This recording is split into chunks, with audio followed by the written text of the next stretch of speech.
Друзья, всем привет! Вы на канале Сладкий Мастер. Готовлю любимый чизкейк крем-брюле по своему авторскому рецепту, разработанный мной для утилизации желтков, которые остаются после приготовления безе и меренги из белков. Чизкейк имеет очень яркий, насыщенный сливочный вкус с ароматной песочной основой. Приготовление чизкейка крем-брюле это настолько просто и быстро, что нам не понадобится даже миксер. Удобство такой выпечки очевидно, ведь его, в отличие от многих тортов, можно замораживать на очень длительный срок. При этом десерт сохраняет все вкусовые и текстурные качества. Давайте приготовим чизкейк крем-брюле и удивим всех вкусной выпечкой. Все особенности рецепта смотрите в рекомендациях. В крошку от печенья добавляю ванилин, корицу и какао.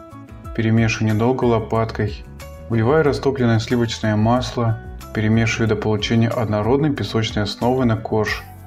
В разъемную форму выкладываю всю песочную крошку. Распределяю песочную крошку по поверхности формы. Утрамбовываю песочную крошку лопаткой и формирую песочный корж. При отсутствии лопатки трамбовать корж можно просто рукой. Форму с коржом убираю в морозильную камеру.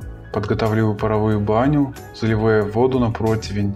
Устанавливаю противень на самый низкий ярус. Сверху устанавливаю решетку, на которую я поставлю форму с чизкейком. Устанавливаю температуру на 170 градусов в режиме вверх-вниз. В сотейник с творожным сыром добавляю сахар, кукурузный крахмал, сливки, желтки и коньяк. Перемешиваю на среднем огне, чтобы ингредиенты вмешались в единую смесь. По мере вымешивания меняю лопатку на ручной венчик для получения однородного творожно-сырного суфле на желтках. По мере уваривания заварное суфле начинает активно густеть, и это говорит о его готовности. Принцип приготовления суфле такой же, как заварная основа для крема. Вот так должно выглядеть суфле после уваривания. При поднятии суфле с густками обрывается с венчика.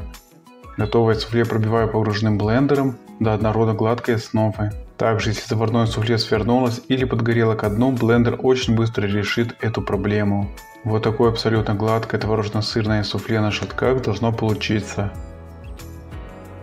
Горячее суфле сразу переложил в форму с коржом.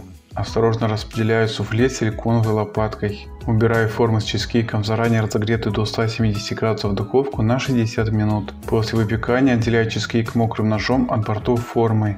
Даю остыть сначала при комнатной температуре, затем убираю в морозильную камеру на ночь. После морозильника извлекаю форму для выпекания и переношу на удобную подложку. Затем оставляю при комнатной температуре на 30 минут и порционно разрезаю мокрым ножом. Чизкейк крем-брюле это очень вкусный нежный десерт с насыщенным вкусом и солнечным оттенком. Идеальная стабильность и упругость десерта достигается благодаря увариванию заварной основы с дальнейшей выпечкой. Такой чизкейк никогда не подведет и всегда будет ровный и устойчивый. Спасибо за подписку, лайки и комментарии, тем самым вы продвигаете канал.